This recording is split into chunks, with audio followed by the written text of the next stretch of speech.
The second metric is equitable distribution of profits. When you have a plate of idli in a street where you pay 12 rupees or 15 rupees for it, the owner, the vendor, gets to keep only 2 to 3 rupees.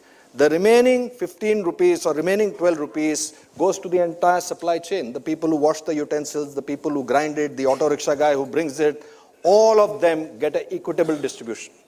But when you have the same plate of idli in a 5-star hotel where you pay 400 rupees for it, bulk of the money is kept by the establishment and only a small percentage of that money is given to the entire supply chain.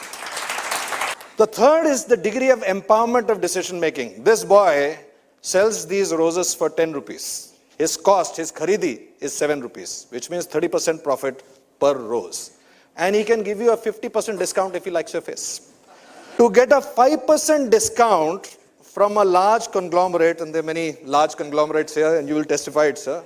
To get that 5% discount, that marketing head will have to take the decision all the way to the board, and by the time the decision comes, the opportunity would have been gone.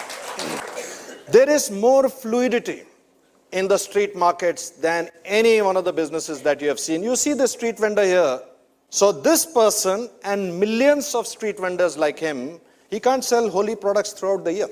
He will sell it for about 2 to 3 weeks. Then he has to change to Ganpati. Then he has to change for Christmas. Then he has to change for some other festival. He has to change his entire supply line. He has to change his pitch. He has to change his product mix. He has to change every market segmentation. Each one of those things changes, and it changes more than 15 to 16 times in 1 year.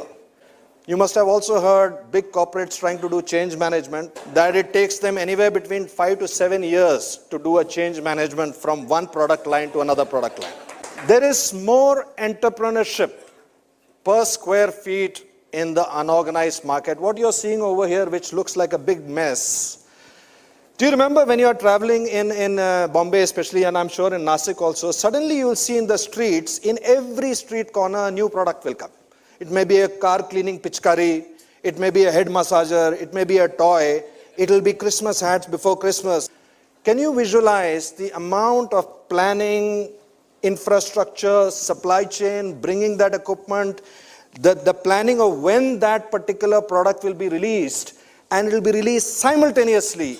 Unsold stock has to be taken back, cash flow has to be managed, and all of this is happening without SAP, ERP, Microsoft Outlook, regulatory bodies, planning divisions, committees, none of that. From the time your day starts in the morning, the newspaper coming, flower coming into your house, coconut water, each and every one of those things is being managed seamlessly, and you do not have a single point of failure on a daily basis. Tell me how many of you have missed a newspaper in the morning or missed the flower in the morning, and compare that with tier 1 companies where your call drops, your signal drops. So look at the guy in the middle. In the morning, he sells these snacks in front of Shivaji Park, catering to the joggers and walkers who go. In the evening, he sells the same snacks with a little bit of mixed change in front of liquor shops for a completely different demographic.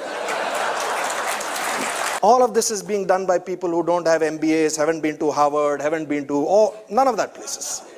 All these marginalized people, the only place where they can go to earn a living is the unorganized market.